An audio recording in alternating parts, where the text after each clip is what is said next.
Nós vamos continuar caminhando sobre o que nós começamos na semana passada. Na semana passada eu comecei a falar com você sobre algo que o Senhor tem ministrado ao meu coração, que é sobre a necessidade de nós tomarmos posse da herança que Ele tem para nós. Então, eu falei com você, começamos a falar sobre essa série Criados para Herdar.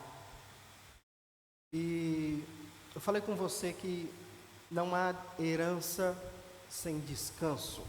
Esse foi o princípio que nós estabelecemos no domingo passado. E hoje nós vamos continuar falando a respeito disso. E mostrei para você que, mesmo diante do propósito de Deus, mesmo diante da vontade de Deus, de fazer o homem governar, de fazer o homem desfrutar de toda a criação, Adão, por meio da sua ajudadora, acabaram tomando a decisão errada de criar, construir algo para além do propósito de Deus.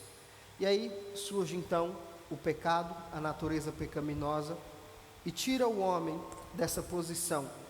Mas é interessante que, mesmo depois da queda do homem, mesmo depois do pecado, o plano de Deus não mudou. Porque as nossas ações, elas não mudam o plano de Deus. Ela nos tira do plano de Deus, mas ela não muda o plano de Deus. É aquilo que eu sempre tenho falado com você. Deus, Ele vai fazer tudo o que Ele tem para fazer, com você, comigo ou sem nós. Então, o plano de Deus, ele não foi alterado por causa do pecado de Adão. Mas, agora Deus vai ter que criar novas formas, criar novos mecanismos, para fazer com que a humanidade, o ser humano, continue desfrutando e governando da criação. E em Gênesis capítulo 4, diz o seguinte, a partir do versículo 1. Então Adão teve relações sexuais com Eva, sua mulher. Ela concebeu e deu à luz Caim, e declarou: com a ajuda do Senhor tive um filho homem. Voltou a engravidar, e desta vez lhe nasceu Abel, irmão de Caim. Abel tornou-se pastor de ovelhas, e Caim cultivava a terra. Hoje eu quero falar com você sobre essa história, a história de Caim e Abel. Mas é interessante que, como nós falamos na semana passada, eu já ensinei para você algumas vezes, mesmo depois de haver pecado, mesmo depois de haver sido expulso do jardim, o homem continuou a viver a sua vida normalmente, né? Ou pelo menos o normal que nós conhecemos hoje. Quem não vive a vida como é, somos nós. Mas Adão começou a viver o que nós conhecemos hoje como normal, que é o quê? A vida do trabalho, a vida do trabalhador. E é interessante que o texto aqui, o versículo, você sabe que a Bíblia ela não foi escrita por parágrafos, né? Por capítulos, aliás. Então, se você pegar o capítulo 3, depois que vem toda a história da expulsão do jardim e tal, a história continua de Adão muito preocupado, né, com tudo que aconteceu. A Bíblia diz que depois de ser expulso do jardim, ele foi ter relação sexual com a sua mulher. Por quê? Porque não tinha mais o que fazer. Então, ele continuou vivendo a vida dele normalmente. E aí, 3 anos depois que ele foi expulso do jardim, isso aqui acontece. Quantos anos? 3 anos. 3 anos depois dele sair do jardim, ele vai viver a sua vida normalmente, vai construir a sua vida normalmente. E a Bíblia diz que eles então têm um filho. Qual é o nome desse filho?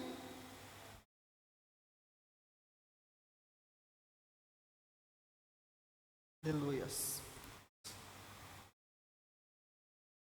E eles tiveram um filho por nome de Caim. E é interessante que, se nós analisarmos bem a história, nós percebemos que não há relatos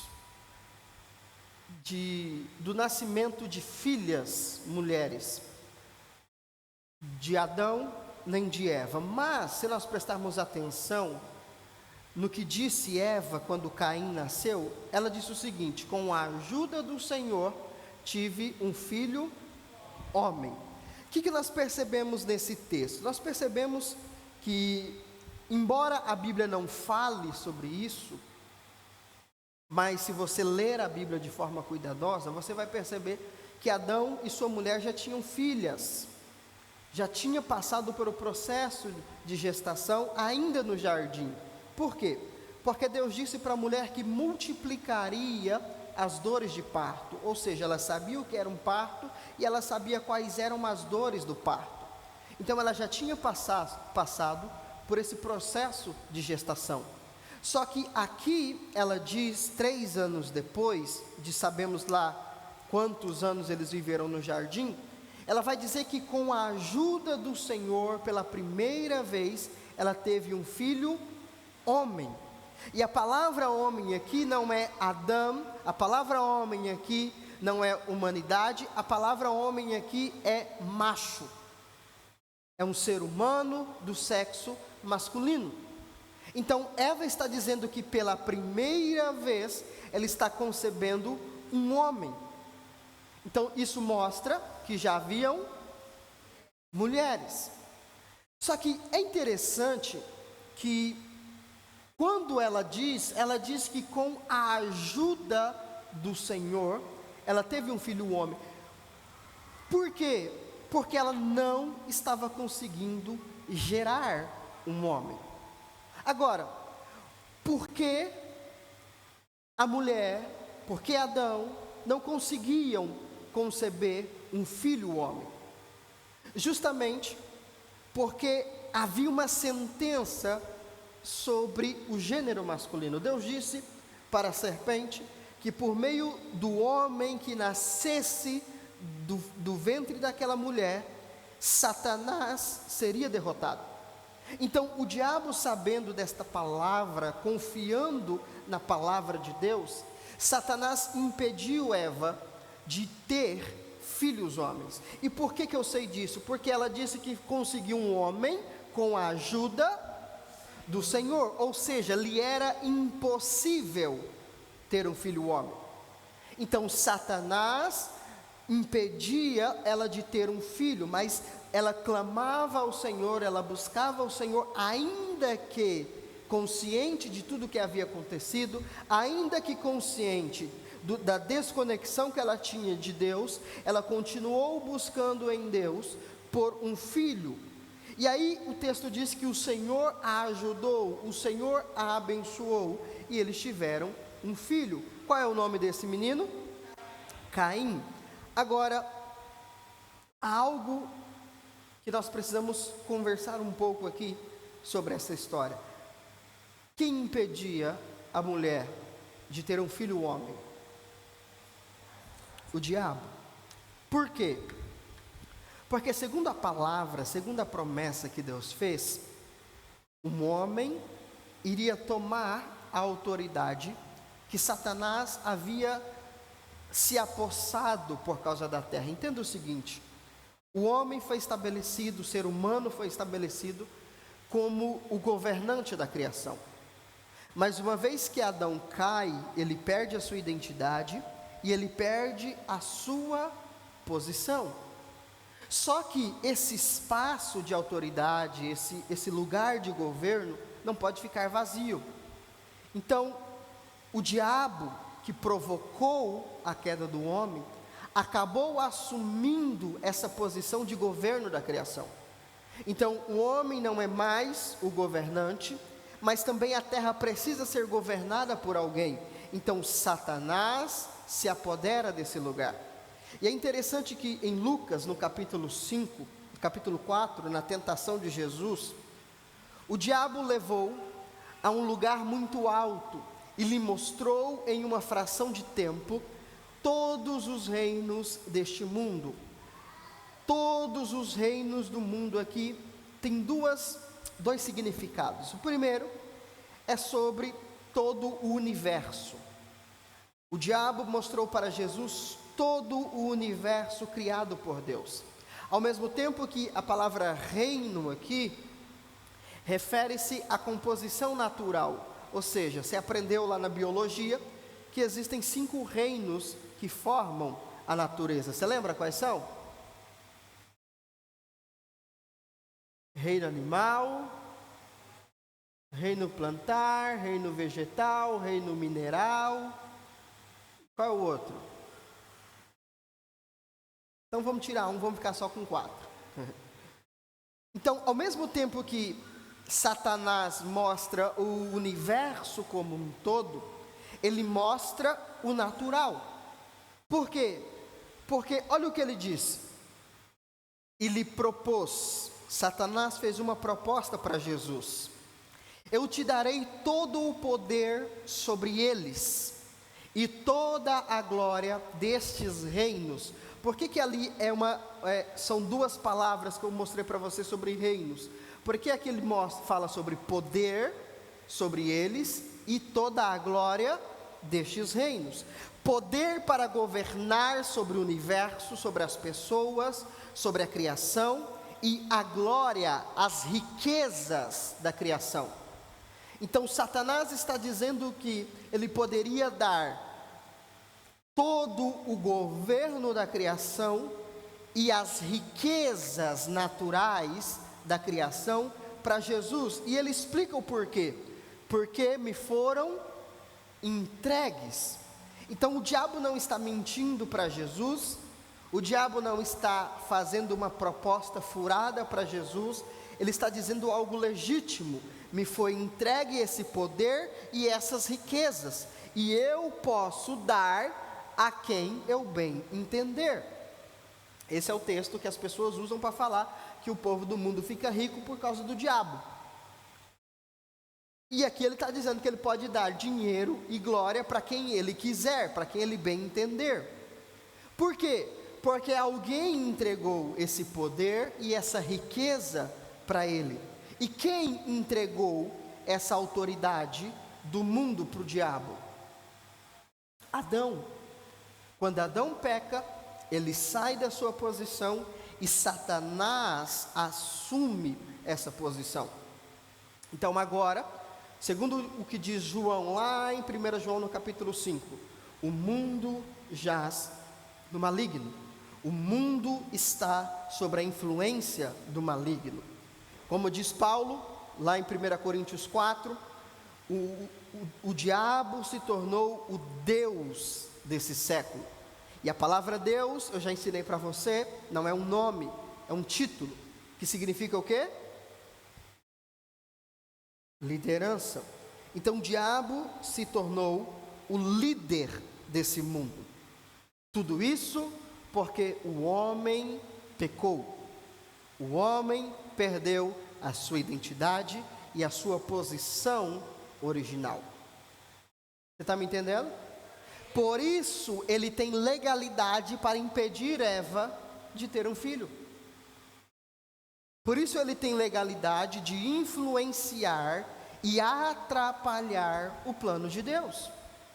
Porque não é sobre Deus, é sobre o homem. O diabo tem legítima autoridade sobre a vida do homem. Só que aí nós lemos que talvez ela fez uma campanha de 3 anos, eu não sei. Fez um propósito, fez um jejum, ficou sem tomar café, alguma coisa ela fez. E Deus a ajudou, Deus interviu na história dela e lhe deu um filho. Qual é o nome desse filho? Caim. 1 ano depois, surge o segundo filho. Qual é o nome dele? Abel. Então, aqui nós temos 2 homens que surgem na história. E são 2 homens que apontam para 2 padrões. Hoje eu quero falar com você sobre o descanso de Abel e o trabalho de Caim. Os dois primeiros filhos homens de Adão. O descanso de Abel e o trabalho de Caim.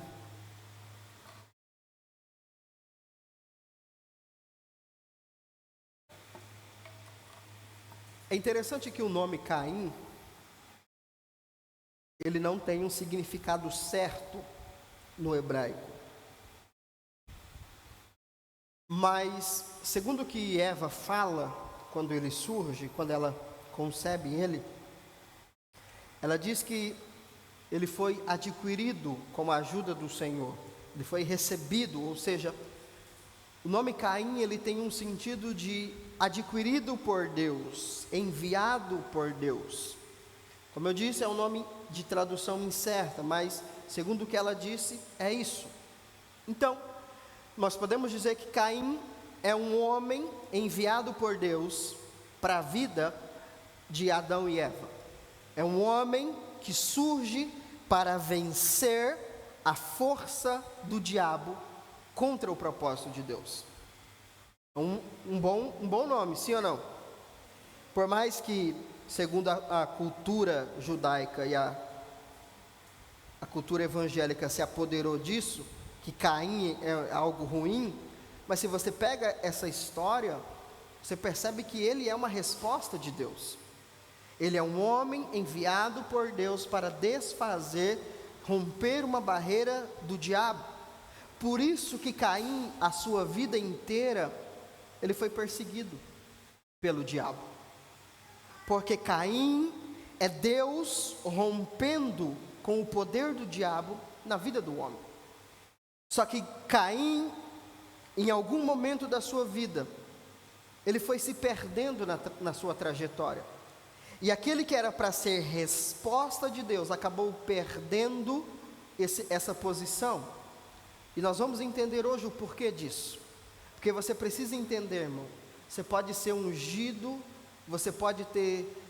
mamãe pode ter passado óleo de unção em você no dia que você nasceu. Se você se posicionar errado, você vai perder o seu propósito.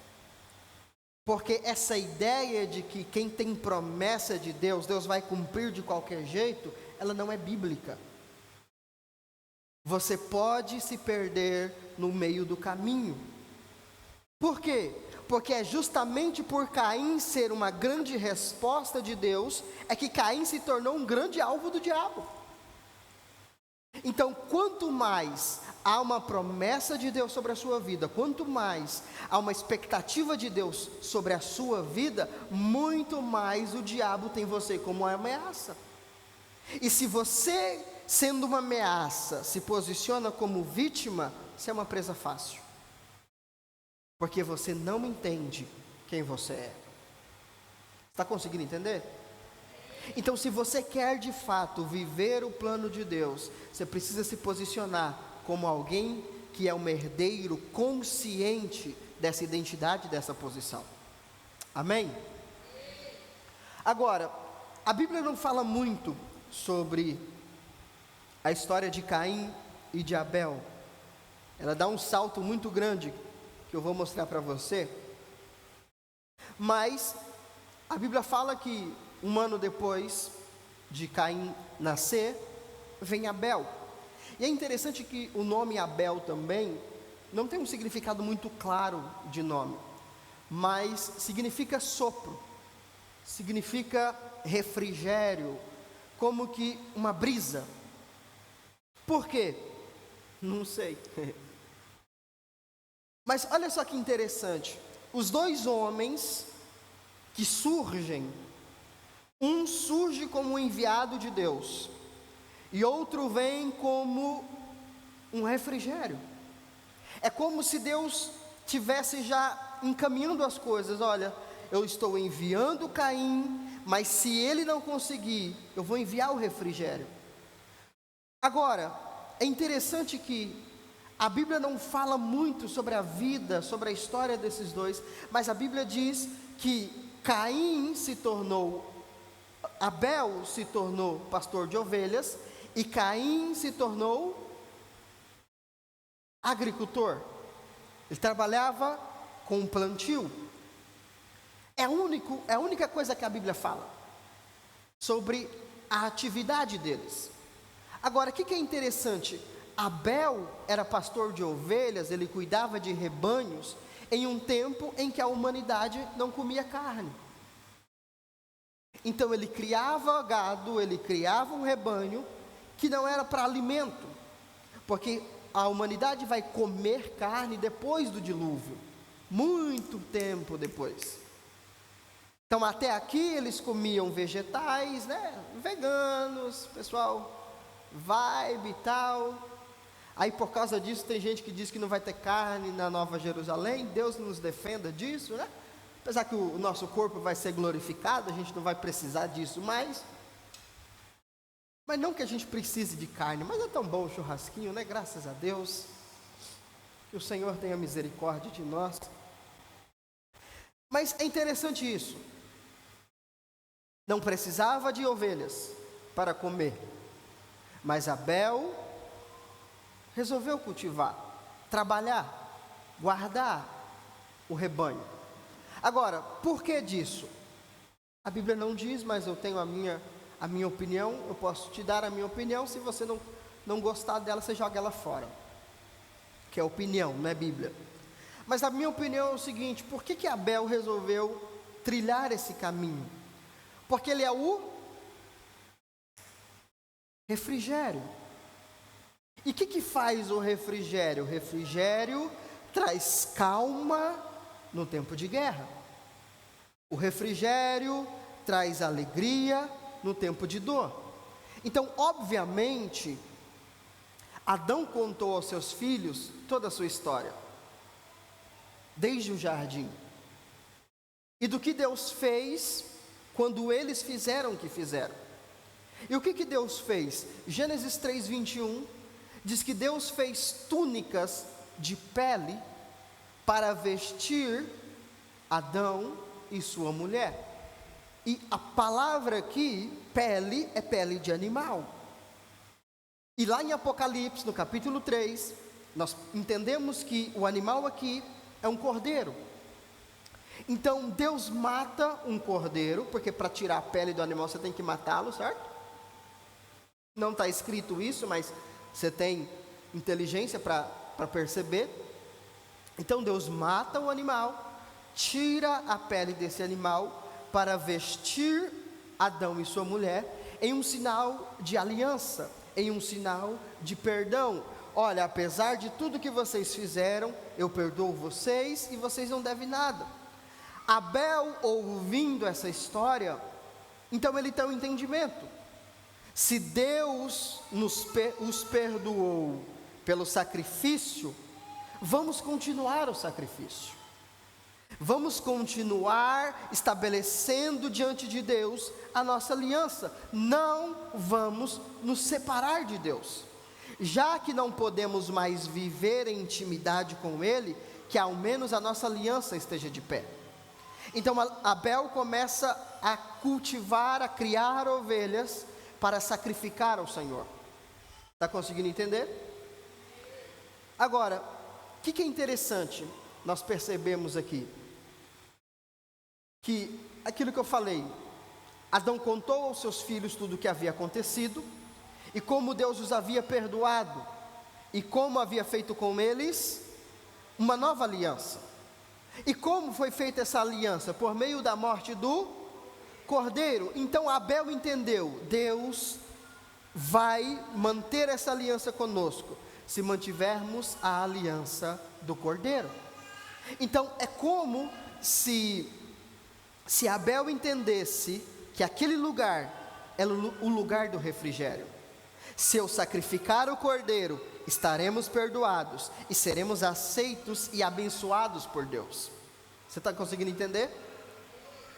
Só que Abel não faz isso por profissão, porque ele não precisa, ninguém vai comprar ovelha para comer, porque ninguém come. A não ser que mate a ovelha para fazer roupa, só que para isso tem outros animais. É improdutivo o rebanho de Caim. Você está entendendo isso? De Abel. Então, na verdade, Abel não tinha a profissão de pastor, ele tinha um ministério. Ele vai fazer aquilo não para si, mas para Deus. Enquanto Caim tem uma profissão. A profissão de Caim é cultivar a terra debaixo. Agora, o que você precisa entender? Quando Deus expulsa o homem do jardim, Deus disse para o homem: agora você vai comer do suor do seu rosto, da terra que você irá lavrar. Isso é sinal de maldição. Então Caim segue a profissão do pai. Vai cultivar a terra, vai lutar com a terra, vai trabalhar para ter o seu sustento. Enquanto Abel está preocupado com o seu relacionamento com Deus, Caim está preocupado com a sua sobrevivência. Você está entendendo? Aí, em Gênesis 4, versículo 3 diz o seguinte: passado o tempo, Caim apresentou alguns produtos do solo em oferenda ao Senhor. Abel, por sua vez, ofereceu as primícias e a gordura do seu rebanho. Interessante que o texto fala aqui que passou um tempo. E a Bíblia é interessante, porque tem coisa que ela não quer falar. Só que esse tempo aqui são 124 anos. Então Caim e Abel aqui tem 120, Caim tem 125 e Abel tem 124 anos, jovenzinhos. E aí a Bíblia diz que eles vão apresentar a sua oferta ao Senhor. E aqui é um outro ponto que nós podemos pensar um pouco sobre o poder de nossas ofertas. Por mais que dízimo, primícia e oferta foram incorporados pela lei, eles não surgiram na lei. Abel e Caim estão oferecendo sacrifícios, ofertas e primícias ao Senhor. E a lei ainda não existia. A lei vai existir cerca de 2000 anos depois. Só que aqui nós temos um segredo. Por que eles estão ofertando? Já que quebraram a aliança, já que não tem relacionamento com Deus, por quê? O texto diz que Abel ofereceu do seu rebanho e Caim ofereceu dos seus produtos. Por que eles ofertaram ao Senhor? Por que nós ofertamos a Deus? Essa é uma pergunta que todo crente sincero deveria fazer. Alguns acreditam que fazem ofertas, dão dízimos, por obrigação. São pessoas rasas. O segundo grupo de pessoas são aqueles que dão por necessidade, porque o pastor pediu, porque a igreja está precisando. É o nível mais raso ainda. Porque Paulo diz que nós não devemos dar por necessidade. Porque quando eu oferto, quando eu dizimo por necessidade, eu estou dando esmola. Eu não estou cumprindo um princípio. Por que nós ofertamos então? Aí há um terceiro grupo, que é o grupo daqueles que ofertam para receber. São os interesseiros da fé. E está tudo bem, a Bíblia nos manda fazer isso. Eu vou plantar e eu vou colher, aleluia, é bíblico. Agora, baseado nesse primeiro relato bíblico sobre dízimo, primícia e oferta, por que fazemos essas coisas?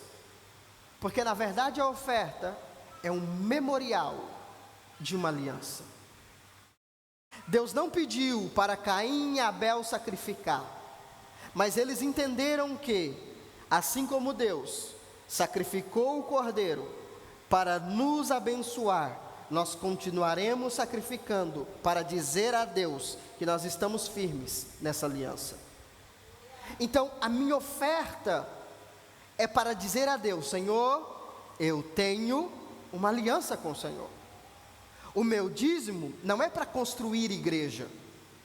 O meu dízimo não é para pagar conta de templo, porque isso é desvio. Você vai ler lá em Malaquias 3:10, que os pastores usam para falar para o povo, não é para o povo.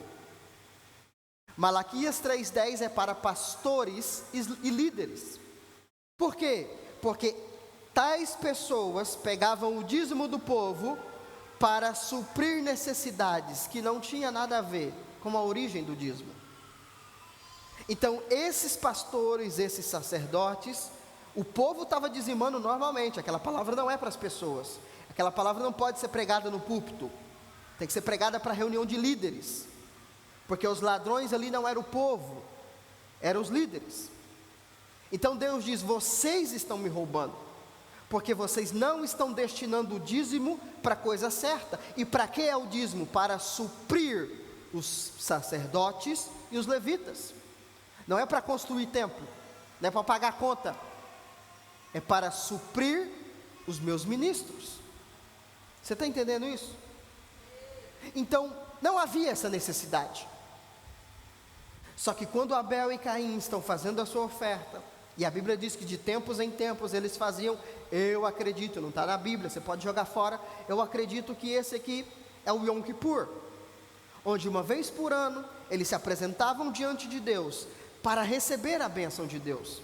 Só que o Yom Kippur vai aparecer só lá na lei, mas aqui nós já temos o princípio sempre estabelecido.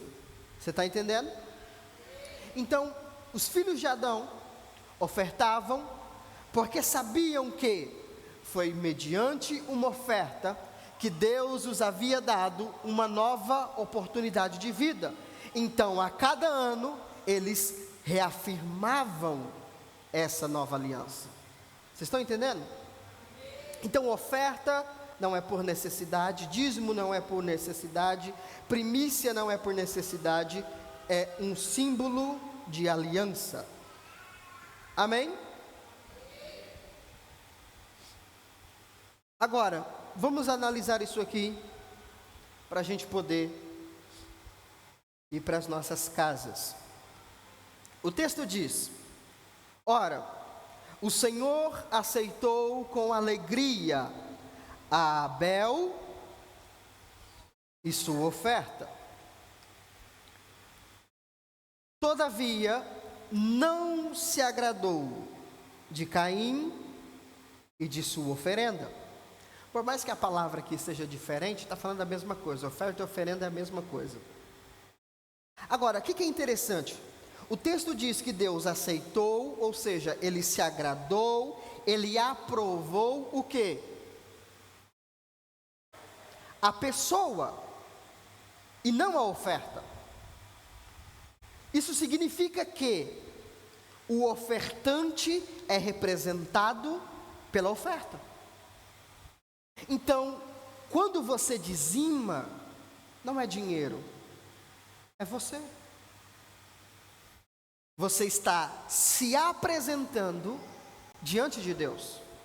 Por isso que não existe, né? A gente criou um termo, dizimista fiel, né? Você é desse tempo? Dizimista fiel. Irmão, não existe isso. Porque o fato de você ser um dizimista te torna fiel. O fato de você não ser dizimista te torna infiel. Não existe essa categoria dizimista infiel, dizimista fiel. Não. Se você não é dizimista, você é infiel. Ponto. Pastor, mas eu não trabalho. Então você vive de quê? De ar? Não entra dinheiro na sua mão, não passa dinheiro na sua mão de jeito nenhum. Não, pastor, tudo que eu peço, minha mãe que me dá. Peça em dinheiro. Peça um valor, pelo menos em 10% daquilo, para você fazer a sua oferta diante de Deus. Porque se não há aliança. Você está entendendo isso? Então, Deus aprovou, aceitou Abel por causa da sua oferta. Mas Ele rejeitou Caim por causa de quê? Da oferta. Aqui nós percebemos o seguinte: não é sobre mim, é sobre a oferta. É sobre o que eu apresento diante de Deus. Agora, por que Abel foi aceito e Caim não? Se o que está em jogo não é a pessoa, o problema está onde? Na oferta. Agora, o que criaram na nossa cabeça? Eu aprendi assim, eu não sei você, mas eu aprendi assim. Eu aprendi que Deus rejeitou Caim porque ele trouxe um resto para Deus. Pegou lá umas frutas podres, uns trem lá e trouxe para Deus de qualquer jeito. Mais alguém aprendeu assim? Eu aprendi assim. Mas por que eu aprendi assim? Porque eu não li a Bíblia. E aí eu aceitava tudo. Só que o texto diz... Cadê? Vamos voltar em algum lugar aqui, o que vocês acham? Que apresentou alguns produtos. E qual a qualidade? Não tem. Não tem. Não é bíblico essa ideia de que Caim entregou a sobra, o resto. Por quê? Porque a palavra aqui usada para se referenciar a Abel é o quê? Primícias.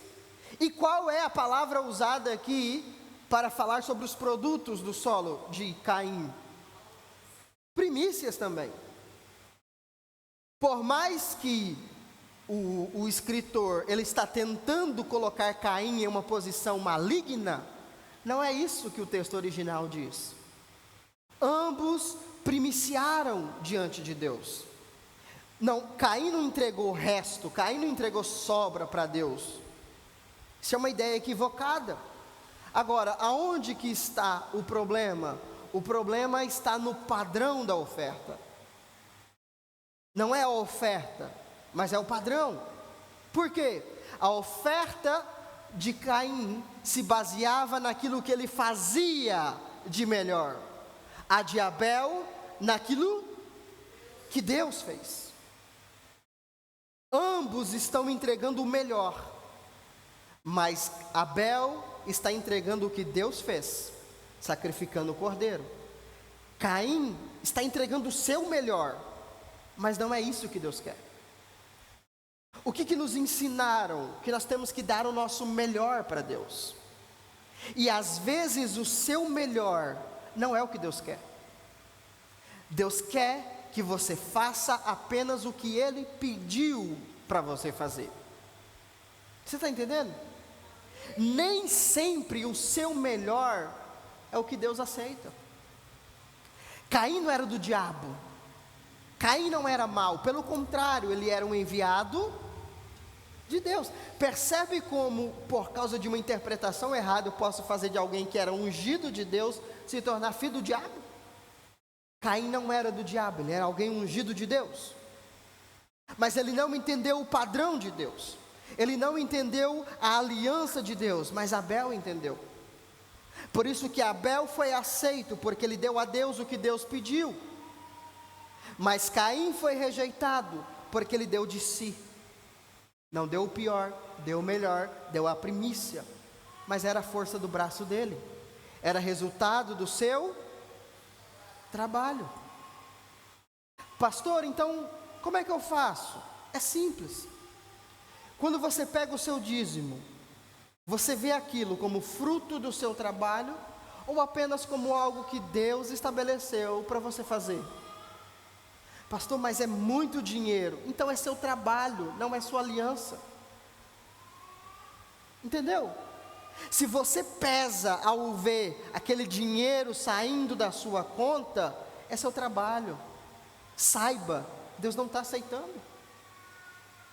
Você está fazendo no padrão errado, e por isso você não desfruta. Porque Abel está no descanso, mas Caim está no trabalho. Ele está entregando para Deus aquilo que é de Deus. Caim está entregando para Deus aquilo que é dele. Você está entendendo? Eu falei para você na semana passada, nada do que você dá para Deus tem que vir de você, tem que vir dele. Abel está entregando a Deus aquilo que Deus o ensinou a fazer. Caim está entregando a Deus o seu melhor, negligenciando o padrão de Deus. Agora, Hebreus vai nos explicar de forma clara isso aqui. Hebreus 11:4, pela fé, Abel ofereceu a Deus um sacrifício mais excelente do que o Caim. Perceba que é um sacrifício mais excelente. O outro era excelente, era muito bom. Não era resto, não era sobra, não era fruta podre, era bom. Mas não era o que Deus pediu. Ele ofereceu por meio da fé. Fé em quê? Na aliança. Não é a minha oferta que vai me aprovar diante de Deus. Eu serei aprovado porque eu estou fazendo o que Deus fez. Deus sacrificou o cordeiro para perdoar o meu pai. Agora eu estou sacrificando o cordeiro para ser abençoado da mesma forma que Deus abençoou o meu pai. É o padrão que Deus estabeleceu. É como se ele estivesse dizendo para Deus: no que depende de mim, nossa aliança ainda está de pé. Eu quero viver aquilo que o Senhor tem para mim, por isso te dou aquilo que o Senhor me deu. Entende a diferença do padrão? Então Abel está agindo pela fé na aliança, Caim está agindo pela qualidade do seu trabalho. Agora, entenda o seguinte: Abel não estava preocupado em fazer o melhor, mas em fazer o que Deus já havia feito. A minha preocupação não é de fazer o melhor no sentido de performance, no sentido de aparência. A minha preocupação é fazer o que Deus pediu para fazer. Comprometido, com compromisso, com responsabilidade, mas nunca sobre mim, sobre Ele. Quando você entende quem você é, quando você entende a sua posição, não é esforço, não é capacidade, é só obediência. Deus estabeleceu o padrão, vamos seguir o padrão. Qualquer coisa fora disso vai me reprovar diante de Deus. Você está conseguindo entender? Abel, de alguma forma, estava no descanso. Ele não estava preocupado, porque ele sabia: esse é o sacrifício que Deus quer, Ele vai me aprovar, e eu serei abençoado, e vai dar tudo certo. Caim está preocupado, tem que dar o melhor, porque se eu não der o melhor, Deus não vai me abençoar. Se eu não orar o suficiente, Deus não vai me abençoar. Se eu não ser ungido o suficiente, Deus não vai me abençoar. Não é essa a preocupação de Abel. Apenas vou dar a Deus o que Ele pediu, e isso é o suficiente.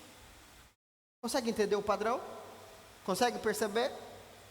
Enquanto Caim, o enviado de Deus, estava trabalhando na força do seu braço. Você pode ser uma grande pessoa, um grande homem, uma grande mulher de Deus, e ter a mente completamente errada a respeito da aliança.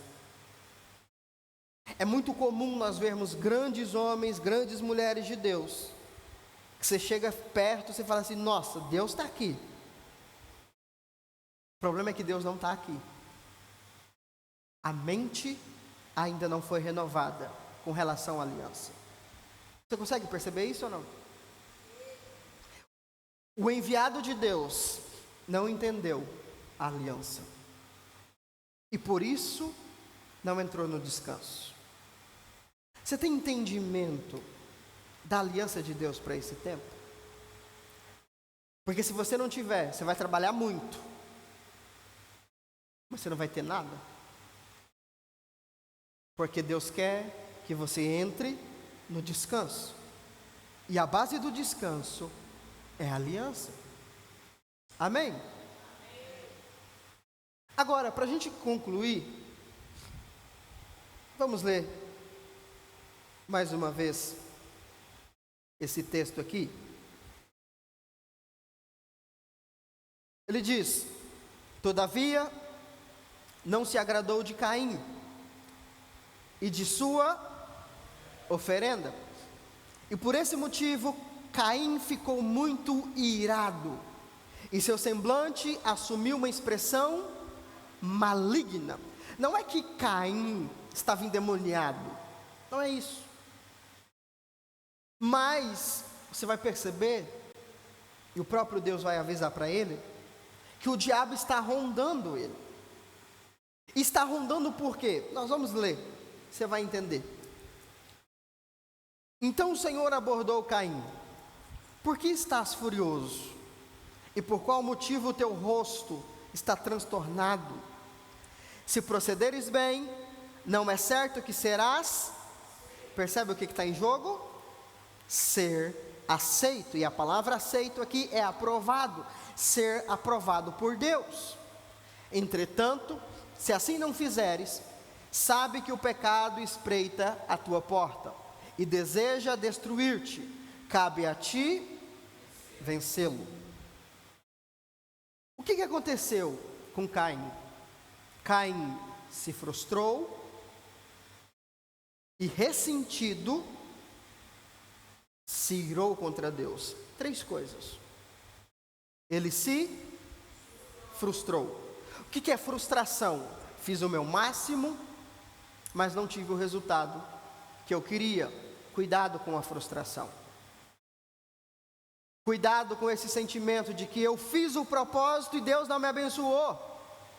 Frustração. Eu fiz o meu melhor. Quantas vezes eu já ouvi essa frase? Eu fiz o meu melhor, mas você não está bom. Frustração. Depois da frustração vem o ressentimento. O que é ressentimento? Ressentir, alimentar o sentimento negativo. Qual sentimento? Frustração. É aquela pessoa que a vida inteira ela fica remoendo aquilo que ela fez e não teve, ou o reconhecimento ou o resultado esperado. Consequência?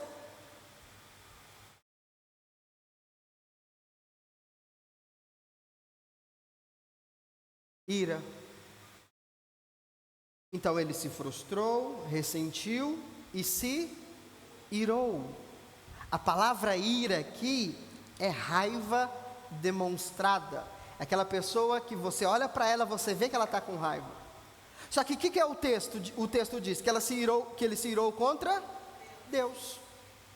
Então, na verdade, todo crente ressentido e frustrado, ele sempre vai jogar a culpa para Deus. Só que ele nunca vai assumir. O que foi, irmão, que você está frustrado? Foi o pastor. Mentira, você está ressentido com Deus e jogando a culpa em mim. Agora, qual é o problema? Porque não foi aceito. Cara, eu dei o meu melhor e Deus não achou o suficiente. Não vou pedir para você levantar a mão, quantas vezes você já falou isso? Eu fiz de tudo e Deus não me abençoou. Agora, qual foi a resposta de Deus? Se fosse eu, né, mataria logo, né? Mataria que resolve. Bater, resolve, né? Qual foi a resposta de Deus? Olha o que Deus diz, preste atenção nisso aqui, porque isso aqui é um equívoco muito grande. Se procederes bem, não é certo que serás aceito. O texto diz, se procederes bem. Aí, as pessoas dizem o seguinte, pega toda essa história de Caim e começa a construir uma identidade maligna para Caim. Que Abel era de Deus e Caim era do diabo. Abel fazia a vontade de Deus, mas Caim era rebelde. Se você assistir filmes, desenhos, histórias, livros, essa é a posição que colocam Caim. E qual é a base? Se procederes bem, se você fizer o que é certo. Se você fizer o que é certo, você vai ser. Então, o que colocaram na nossa cabeça? Que o que está em jogo aqui é o comportamento. Caim não foi aceito porque ele não se comportava bem, ele não fazia a vontade de Deus, ele não cumpria as ordens de Deus, ele era rebelde contra Deus, por isso ele não foi aceito. Mas não é isso que nós estamos vendo. Você está conseguindo entender isso ou não? Então, o que era que ele deveria fazer? Até porque Deus disse: entretanto, se assim não fizeres, sabe que o pecado espreita a tua porta e deseja destruí-lo. Cabe a ti. Outra coisa, né, que colocaram na nossa cabeça, que você tem que lutar contra o pecado. Por quê? Porque Deus falou para Caim: o pecado está na sua porta, você precisa vencê-lo, você precisa lutar contra o pecado. Mas será que é isso mesmo que a Bíblia está dizendo? O que Deus está dizendo é: existe algo que você tem que fazer. Mas o que é que ele tinha que fazer? O que ele tinha que fazer? Se comportar bem, lutar contra o pecado. O que ele tinha que fazer?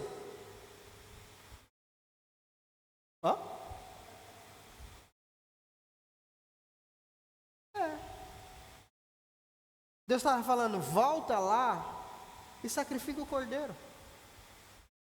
É só isso. Se você fizer o que é certo, você vai ser aceito. E qual é o certo? O que eu pedi. Mas eu dei o meu melhor. Eu não quero o seu melhor. Só faz o que eu pedi. Sacrifica o cordeiro. Apenas valorize a aliança. O que está em jogo aqui não é comportamento. O que está em jogo aqui não é pecado. O que está em jogo aqui é a aliança. Caim não foi aceito, Caim não foi rejeitado porque ele era mau, mas porque sua oferta estava no padrão errado. Caim não era do diabo, ele era enviado de Deus. Uma pessoa de Deus, ela pode ser rejeitada por Deus, como nós veremos no dia do tribunal de Cristo, porque ela rejeitou o padrão estabelecido por Deus, o padrão da aliança.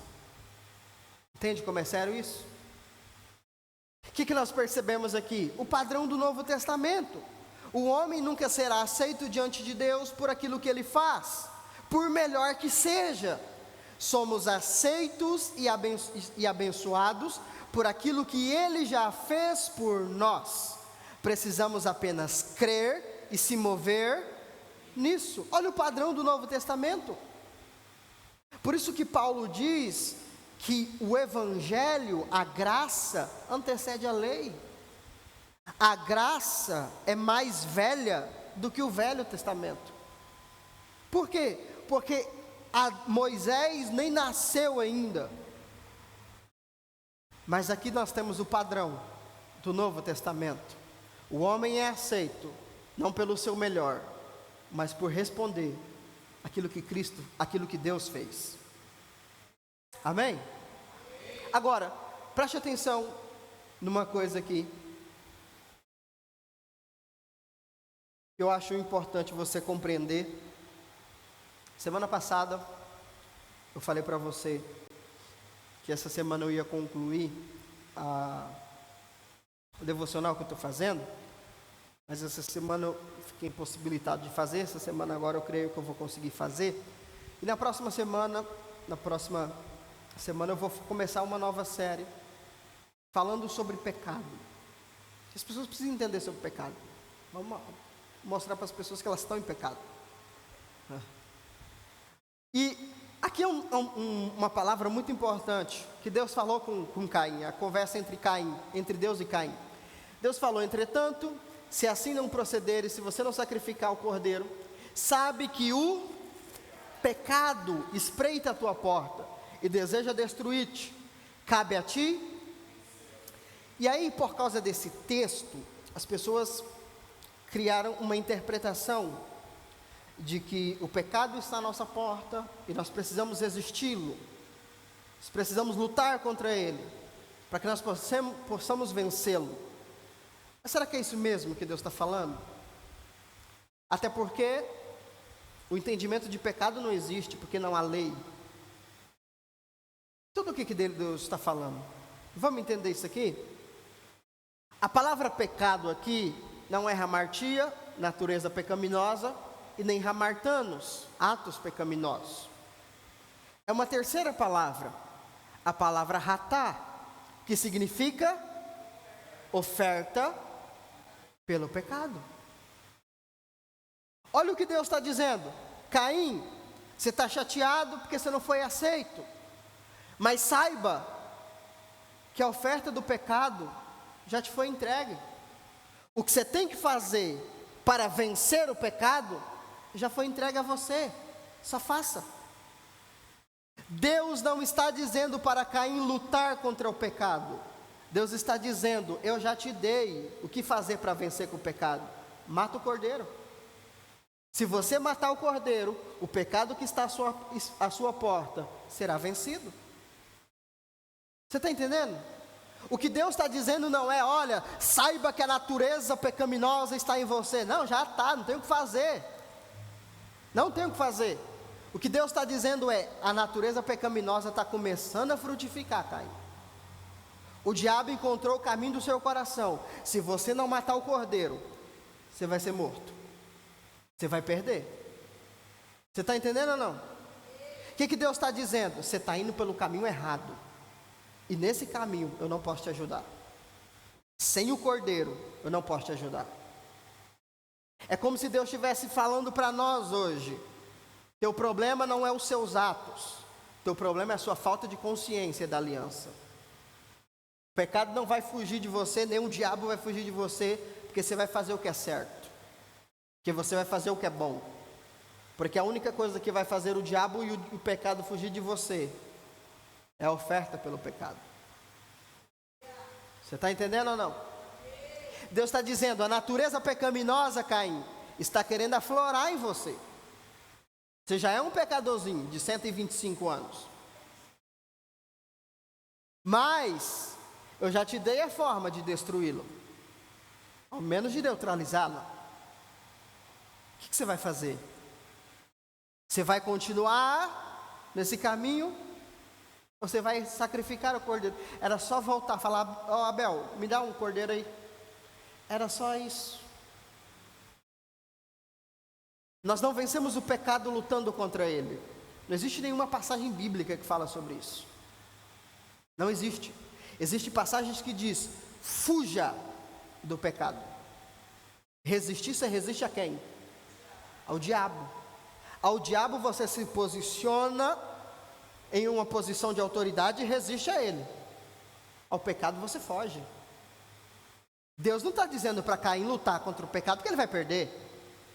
Deus não manda você lutar contra o pecado. Luta, irmão, contra a pornografia. Luta contra o vício. Não é bíblico. Ou eu sacrifico o cordeiro, ou eu vou morrer. Ou eu clamo pelo sangue de Jesus, ou eu vou morrer. Esse evangelho de luta constante contra o pecado é um evangelho fake. Não é bíblico. Você está entendendo ou não? Se nos apoderarmos do que Deus fez, então venceremos o pecado, porque aí seremos perdoados. Então o poder contra o pecado está na aliança, não na minha resistência. O povo fala de José, né? José fugiu do pecado com a madame lá. Como é o nome da mulher mesmo? Do boi de falar. A mulher lá, esqueci o nome dela. José fugiu do pecado. Mas quando ele foi confrontado, ele não fugiu. Do pecado você foge, o diabo você resiste. Amém? Só que a gente inverteu, a gente foge do diabo e resiste ao pecado. É assim que funciona. Então o que Deus está dizendo? Caim deveria escolher entre aceitar a forma de Deus, que era sacrificar o cordeiro, ou construir a sua própria forma de ser aceito. Infelizmente, ele escolheu a segunda. E é muito interessante que Deus é maravilhoso, né? Se você ler a genealogia de Caim,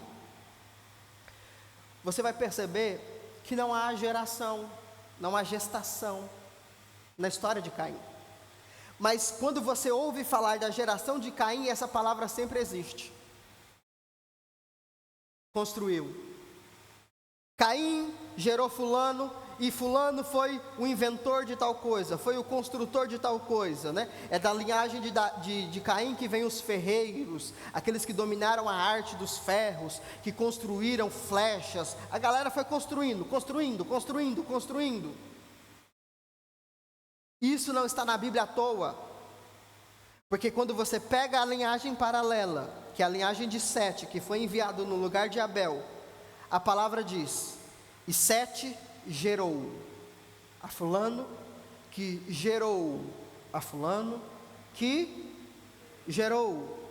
Um está construindo coisas, o outro está.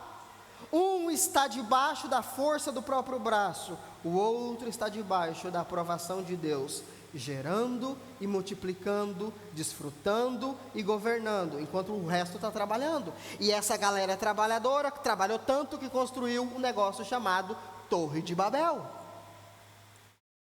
Cuidado com a construção, ela pode te levar para um lugar de destruição, enquanto gerar te leva para o descanso.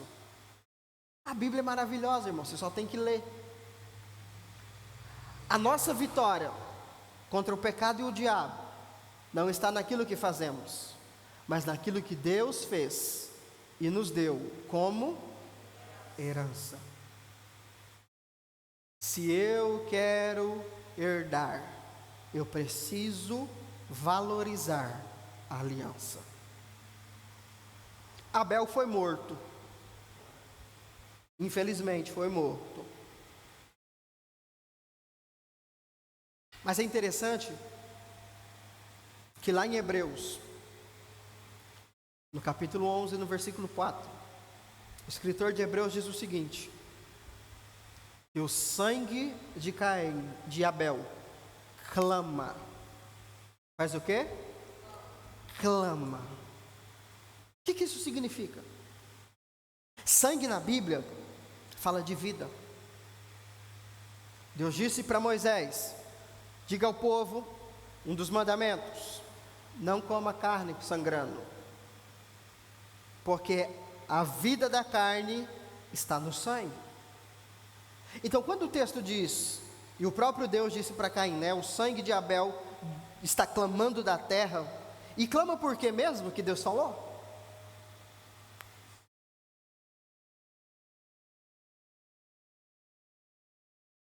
Lê aí, abre aí, vamos ver. Capítulo 4.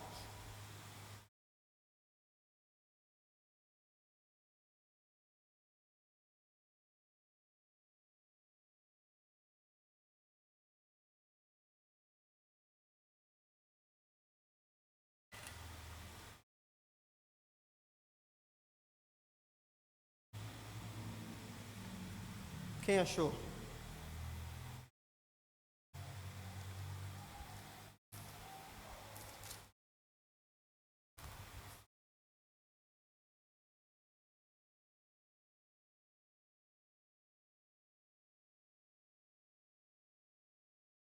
Versículo 10 diz o seguinte, vamos ler do 9. Então o Senhor inquiriu Caim: onde está teu irmão Abel? Replicou Caim: não sei. Acaso sou eu o protetor do meu irmão?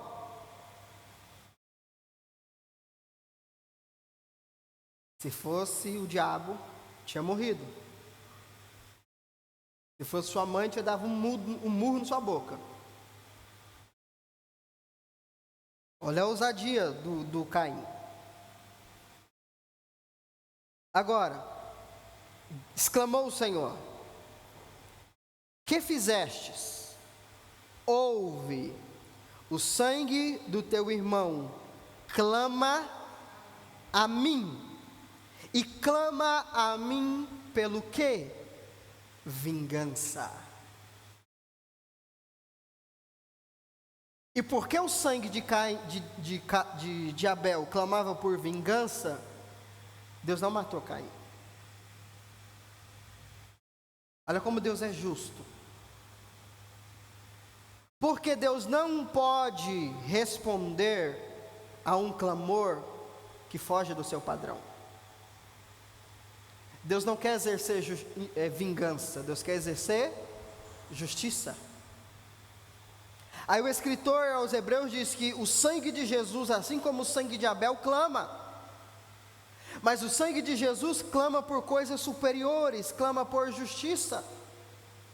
Ou seja, o sangue de Abel clama: mata o meu irmão, porque ele me matou. Deus falou: não, eu não vou responder essa oração. Mas o sangue de Jesus clama: perdoa-os, porque eu morri por eles. Aí esse clamor Deus responde. Por quê? Porque a aliança de Deus está no sangue. Se Deus cumpre o clamor de Abel, irmão, estava todo mundo lascado. Por quê? Porque o que a lei prediria, olho por olho, dente por dente, não precisaria mais da lei. Seria um princípio universal. Enquanto a lei é um princípio estatal para a nação de Israel, o que acontece fora da lei é um princípio universal. Se Deus mata Caim por haver matado Abel, a lei exerceria poder sem nem existir. Aí até o povo de Israel, que matou um monte de gente, deveria que morrer. Vê como Deus não é burro? Fala: essa oração eu não posso responder, não, senão eu vou ferrar com todo mundo. Mas vamos fazer o seguinte: eu vou deixar você ir. Só que olha o que Deus disse para Caim: você vai viver separado. Você vai viver o quê? Separado. Você vai ser um andarilho. Aí tem uma galera que fala que ele é o pé grande, né? Já viu essa teoria? Caim era o pé grande, que ele está vivo até hoje aí, andando pelas matas. Cada um pensa o que quer, né? Você vê, é mais fácil as pessoas crerem nisso do que querer na Bíblia, né? Mas o que Deus disse para Caim? Caim é o seguinte: a partir de hoje, a gente não anda junto mais. Vai viver sua vida, construa cidades, que é o que você sabe fazer, prospere. Mas a gente não anda junto mais. Deus está rejeitando Caim para mostrar para nós um princípio, e aqui eu termino. No dia do tribunal de Cristo, Jesus disse: Ele dirá para as ovelhas: entrem à minha direita, benditos do meu Pai. Mas Ele dirá para os cabritos: passa para o outro lado, e ide para o fogo eterno. Só que perceba que o que Jesus está dizendo é sobre o tribunal de Cristo. Então todos os que estão ali são salvos. O que Jesus está dizendo? O mesmo princípio que Deus está dizendo para Caim: Caim, porque você decidiu viver segundo as suas forças, eu não posso colocar você no meu propósito. Passa para o outro lado, vá viver sua vida, sofra as consequências das suas construções, mas eu não posso permitir que você entre no meu propósito, que você herde o meu reino. E a partir desse momento, constrói-se duas linhagens na Bíblia. A partir desse momento, onde Caim é expulso, constrói-se uma linhagem, que é a linhagem de Caim, e depois a linhagem de Abel, que vai ser substituído por Sete. Toda a genealogia de Jesus é construída a partir da linhagem de Abel. Toda. E toda a linhagem dos amalequitas, filisteus e os anaquins, que são os gigantes, são de Caim. Ou seja, Deus disse: Caim, você quer construir? Construa com Deus desse século. Governe com Ele. Seja servo dele. Do meu lado eu vou gerar, e eu vou trazer o cordeiro. Amém? Decidir ser fiel à aliança vai determinar se você está dentro do propósito de Deus ou fora. Amém? E não há herança fora do propósito. Não há herança fora da aliança. Você pode ser um enviado de Deus, mas está fora do propósito. Cuidado com isso. Amém? Vamos ficar de pé?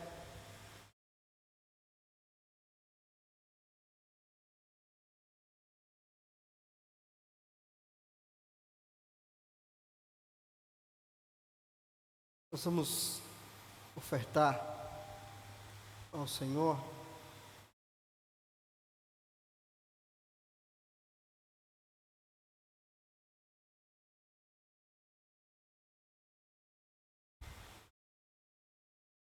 debaixo desse entendimento.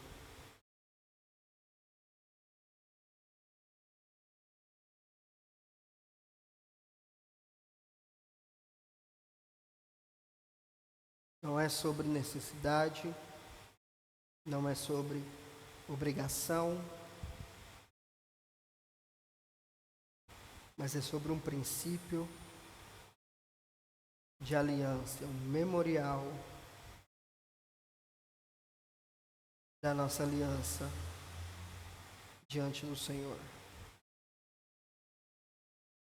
Pai, nós apresentamos ao Senhor as nossas ofertas, nós entregamos ao Senhor esse memorial, esse selo, sobre essa aliança que temos tomado consciência. Pai, nos ajude a viver isso. Que sejamos como Abel, que decidiu viver no descanso daquilo que o Senhor havia estabelecido. Porque é nesse lugar que seremos aprovados, abençoados e aceitos pelo Senhor. Pai, que esse espírito de Caim, que nos leva a olhar para o nosso esforço, para a nossa capacidade, aquilo que nós estamos fazendo, isso saia do nosso meio, Senhor. Ofertamos não por causa do dinheiro, ofertamos com consciência, dizimamos por consciência, primiciamos por consciência de que nós temos uma aliança com o Senhor. Apenas isso. E é nessa aliança que somos abençoados, que somos favorecidos, que somos aceitos e teremos o suprimento de todas as nossas necessidades. Obrigado, Senhor. E que esse entendimento seja real na vida dos teus filhos, na vida da tua igreja, Senhor, em nome de Jesus. Amém? Glória a Deus. Que você compreenda isso, que você assista outra vez essa palavra e que você possa avançar no plano e no propósito de Deus para nós. Amém? Faça assim com as suas mãos. Pai, que a tua bênção, debaixo dessa aliança de graça, se manifeste sobre as nossas vidas. Essa semana que se inicia, que nós possamos herdar, acessar, nos apoderar de tudo aquilo que o Senhor tem para nós em Cristo Jesus. E tudo aquilo que o diabo tem resistido, que nós possamos avançar pela força do Senhor. Com a ajuda do Senhor, possamos avançar, romper esses limites que o diabo tem estabelecido e apossar-nos de toda a herança que está disponível para nós. Que essa semana seja uma semana de experiências com o Senhor, de crescimento com o Senhor, Pai, e que nós possamos viver no padrão certo, debaixo dessa aliança estabelecida em nós, por meio da cruz de Jesus. Amém. Amém? Essa semana nós teremos a nossa escola, normalmente, a oração de quarta-feira, e no sábado teremos a adoração. Amém? Deus abençoe você, uma boa semana em nome de Jesus. A você de casa, que o Senhor te abençoe, que você continue vivendo e acessando a graça de Deus. Na terça-feira tem devocional aqui, eu espero você até domingo que vem, em nome de Jesus.